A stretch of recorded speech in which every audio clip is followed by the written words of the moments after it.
I think it's about time you left. I have someone here. I beg your pardon? You're gonna have to run that one by us again, sister. It's okay, Lorna. I'm Leroy Sabo. Well, well. Nice to see you're comforting the grieving widow, Mr. Sabo. All right, wise guy. Do you have any intelligent questions you would like me to answer? You can confirm Mrs. Patterson's story. Lester lost at cards. He was kind of hard to control when he lost his temper. He turned without looking and walked right out in front of the car. It wasn't good. What's your relationship with Mrs. Patterson, Mr. Sabo? We're friends. Good friends. You expect me to believe that? Look, I was filing for divorce. Mental cruelty. Lester could be a mean son of a bitch. And Lester knew about that? No, I hadn't told him. Well, hasn't this worked out well for the two of you? I feel almost bad for busting in on this little rendezvous. How did the car come to hit Lester? He walked straight into the path of an oncoming car. You expect me to believe that, Lorna? It's all very convenient. Gambling for Lester was like the needle for a hophead. He was yelling at me. He was yelling at the whole world. I kind of felt sorry for the driver. Poor guy had no chance. You were arguing in the bar and on the sidewalk? We were always arguing. So what? Admit it, you were baiting him, pushing his buttons. We can easily get the full story from the regulars in the bar. All right. Lester was playing cards out back. He lost, of course, and wanted back in. He suggested I earn the money on my back to get a mistake. That was the proposition he was putting to his so-called buddies. So maybe I was a little angrier than usual. Let's just say I took exception to his idea. The bartender said that you and Leroy were planning to go into business together. Can you explain how you'll get the money to do that? I have a little money saved away. You're being economical with the truth, Lorna. You want to back that up, little man?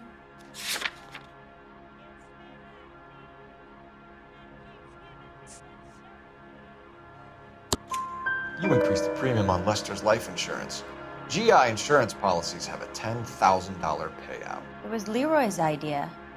Lester lived on the edge. He was always getting into fights, crap games, pinochle, you name it. Turns out it was good advice. It speaks to motive and premeditation, Lorna. You're forgetting the hit-and-run detective. You and Mr. Sabo have an interesting day. I'm sure we will, officer. Now, if you could both just leave. We're leaving, ma'am. Sorry for your loss. I can see what a tough time you're having with all this.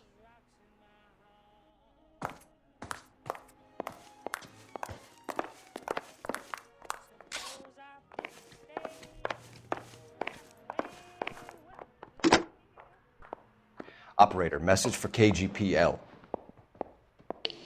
Putting you through now. Phelps, 1247. How could I help, Detective? Are there any messages for me?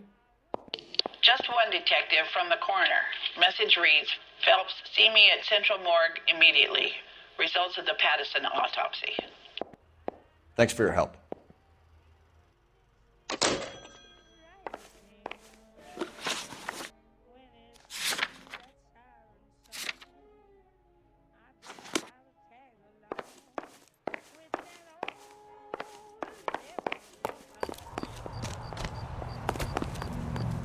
You're behind the wheel.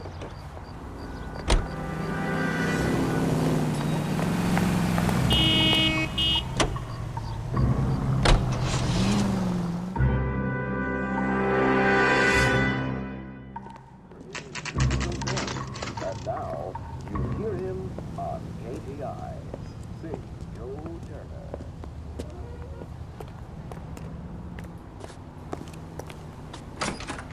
A skeleton goes into a bar and orders a beer and a mop. We can put the driver in front of a judge in less than a week. You'd be making a big mistake. Run that by me again? The victim was dead before the car hit him. 2 puncture wounds to the right side of the thorax. Second puncture reached his heart. You're kidding me. Been doing this job 23 years, son. No one's ever laughed at one of my jokes. He was stabbed to death? Long, sharp knife, length of a bayonet. We found a knife in the alleyway. Where is it now? Was it bagged? By Patrolman Kaplan. Perfect. I'll get you a definite match. Jesus, we got him. Murder one.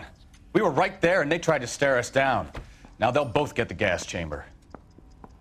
We have the knife, we have the coroner's report, and I bet we could roll Sabo as a witness.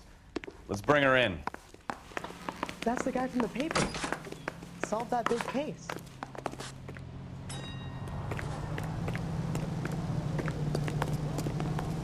You drive. I need to go over the case notes. And where exactly are we going?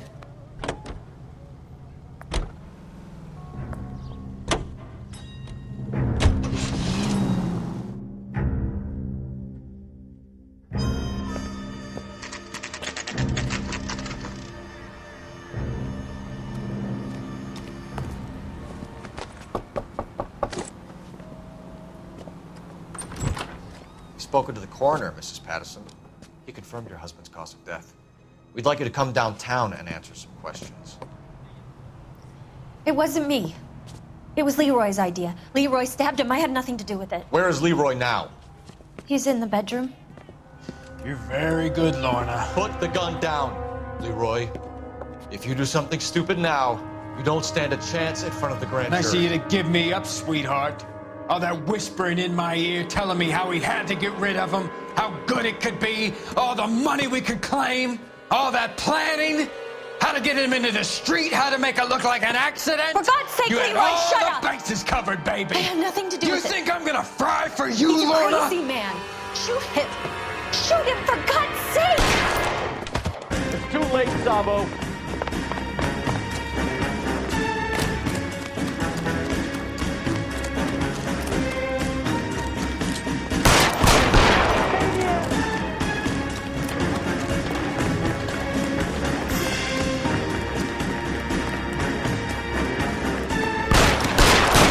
Sabo, stop or I will shoot.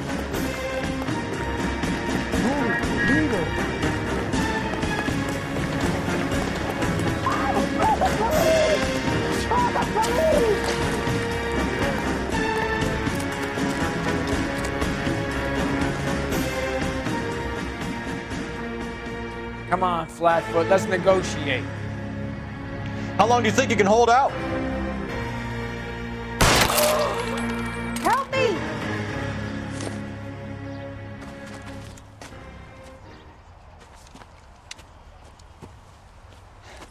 You look spooked, Phelps. I thought you'd been under fire before. It never gets any easier, Bukowski.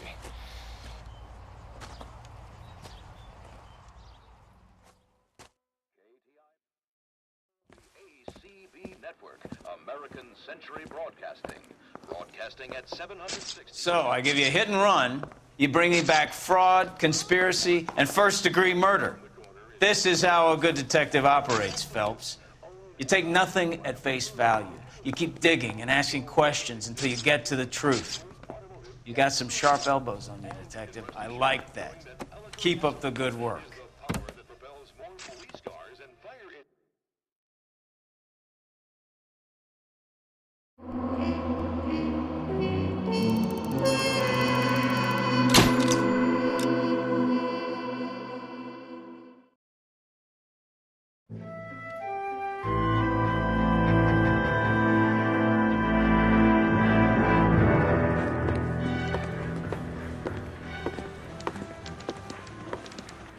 Phelps, Bukowski. Beat cop says he located a green Kaiser Fraser from the hot sheet. Address is 6 West 2nd Street. Get over there, see what you can find out. Go on. Sorry to inconvenience you. We're on it, Captain.